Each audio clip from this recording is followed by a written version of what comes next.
first of all, let's take a look at this flashlight. This is the A5X. Okay, the X is denoting the next generation of the Aurora series flashlights. And I have to tell you, I need to be perfectly honest about this. The upgrades from one generation to another are so extreme. I think they may have done themselves a disservice because there's no reason as of right now to buy the older variation. These are better in every way you could imagine over the original version. They are brighter. They have more functions. They have incredible battery life in comparison.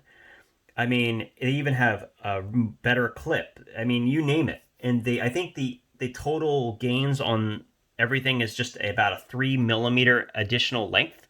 I mean, it's insane. So, yeah, this is a ridiculously good flashlight. Let me just run you through it.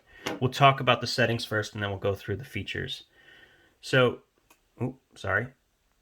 So, first of all, one of the things I like about this particular flashlight and this one model and specifically is the way you can quickly access very specific modes. If I want the brightest possible setting, all I have to do is long press the button and I get a 650 lumen beam. That is right, 650 lumens. Now, it's not hard to it's kind of a little difficult to picture how big this thing is. So let's put it next to some things we do understand. That is a AAA battery, okay? This is a AA battery. And this is an 18650. Okay, as of right now, when I look online, most of the 10-4-500 battery flashlights, that's basically a AA battery that's been souped up, okay? Those maximum outputs are give or take between 500 and 750 lumens, okay? This small flashlight, which is about the size, a little bit bigger than a AA, and maybe not even as wide around, is 650 lumens with additional features that make it phenomenal, okay? Yes, you might think that because of the smaller battery amount that it wouldn't have great run times, but you would be wrong. The run times on this are actually surprisingly good, even when you compare it to the souped up AA flashlights. With their highest modes, they can only last for about the same length of time this can, and this is built to function with the battery it has, so it steps down automatically to keep the heat from causing any damage to the light. Yeah, really, really well thought through. So, of course, we have this 650 lumen mode, and you can see it's very, very compact. That's a ridiculous output. It also has an opportunity you can get a high CRI version in 450 lumens in the Nietzsche 219C emitter. These optics are excellent as well. So they really, really do utilize that lumen count very well with a nice, very, very well saturated but tight beam. So really, really good as far as the optics are concerned. Now, to get access to a normal series of modes, you double click and you will be able to cycle through the modes. So double click turns on, hold click to turn it off, click once to go through the modes. And you can see we have the very low mode here, low, medium, high, turbo, back to low. 4 modes, it's about perfect in my opinion. And you can see that nice low mode. The other cool thing that this has, the other version does not, is it will actually have memory. If I let it sit on this ultra low moonlight mode for more than a minute, it will stay in this mode, and then when I turn it back on with a double click, it'll come in on this as well. But that does not change the fact that if I hold press, I will still get the turbo mode. That is a quick access all the time, something I love. Now, it's time to talk about what makes the A5 specifically the best in the Aurora series, in my opinion. Unlike the AX or any of these other variations, there are 2 white LEDs on the A5. So the actual lumen count on this is substantial on the side. So to get access, we do 1, 2, 3. So this is its low setting. And this, from what I can read in the literature, is about 35 lumens. Now keep in mind, it's 35 lumens, but it is dissipated. So this is actually quite a nice reading light because it dissipates those lumens over a wide space. They are Nietzsche LEDs, and they are excellent. Now, if I click again, I get access to a 70 lumen mode, which is actually, in fact, brighter than the side lights on the A28. We'll get to that in the next video. And then if we click one more time, we get access to red, which is in and of itself excellent. I think it's 27 lumens.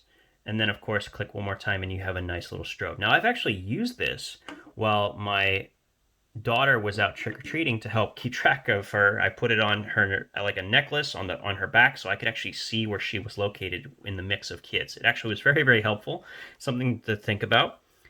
Now, that's pretty good already. We're already talking a lot of different modes that are built into a very, very small flashlight. And you can see next to the AAA how small we're talking about. This will easily go in a keychain. The other thing that's pretty nuts is the actual weight of it. I think this is, I want to say 18 grams.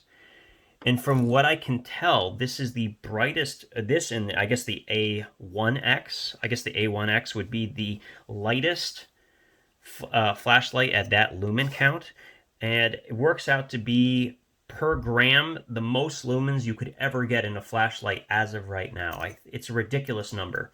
But 650 lumens, and I think that one's like 16 to 17 grams. Very, very, very light. Okay? Very, very light. And yet very powerful.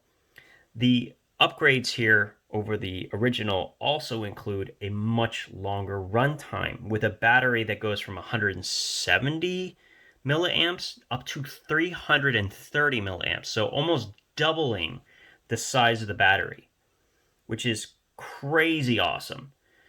And it really, really makes this a better flashlight. I really don't have to charge it very often.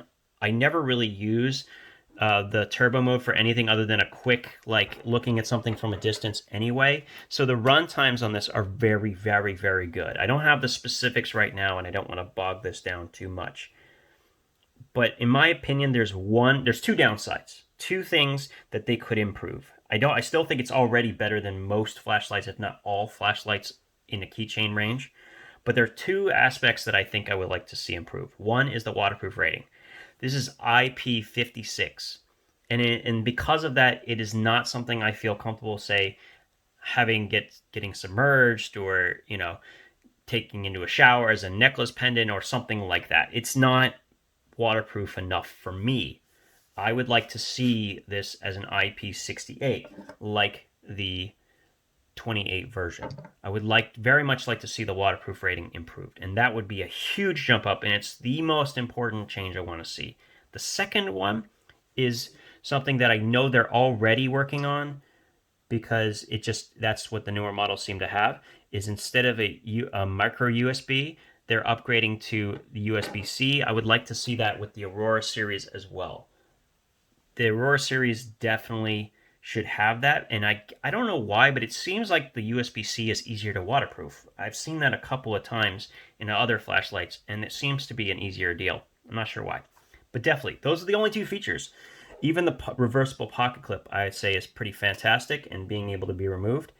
And the Aurora series has a whole lot of variations for everybody. They have copper, they have titanium, they have stainless steel, they have aluminum in different anodized colors. And the price ranges are fantastic. You can get them on sale for as low as $19 for the A1X, and it still has an amazing UI. And you can go all the way up to $300 and get a Damascus version. So yeah, it is a truly phenomenal series of flashlights. I don't know what else I can say. With the exception of the waterproof rating, this has got to be the single best keychain flashlight in the world. And I don't think that's an exaggeration. Between the types of functionalities it has, because you can, let me just demonstrate, you can stand it up and use it to light up what you're working on, so it doesn't require hands-free. There's many ways to use this without, hands-free. You can stand it like you see, you can clip it onto a collar, you can wear it as a necklace pendant, you can put it on a hat. There's just so many ways to use this thing, and it's plenty bright enough for anything you really want to use it for everyday carry. It's not a tactical flashlight. It's an excellent everyday carry flashlight. I'm staking my reputation on it that this is one of the best everyday carry flashlights. The most power at the slightest amount you can possibly get. All right, 10 minutes in. Took 10 minutes to explain it. But I hope you believe me when I say this is one of the best flashlights out there. Please check it out. You're not going to be disappointed. You will be very surprised at just how powerful this light really is. And I'm hoping if RovyVon sees this, they will consider the 2 upgrades that I suggested.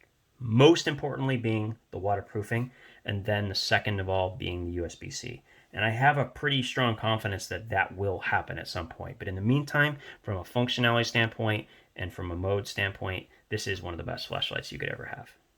I almost ended it and I forgot to mention one important thing. Whoop, turn it off. 1, 2, 3. Now, one thing I wanted to mention about the side lights. This also has a luminous body. And I did forget that part. It has a luminous body.